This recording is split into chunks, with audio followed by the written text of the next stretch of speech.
Before I became an ironworker, I worked many different jobs, either in retail, food industry, or bars, sometimes multiple jobs just to keep bills paid and things at home that my kids would need. Nothing compared to the opportunities I've had since I became an ironworker.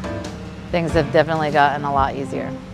Right now I'm focusing on learning as much as I can with the trade so I can be a well-rounded ironworker. I think I'd like to zero in on my welding skills and maybe go take that a little bit farther and open up my own welding business and sign on as a signatory company with the local.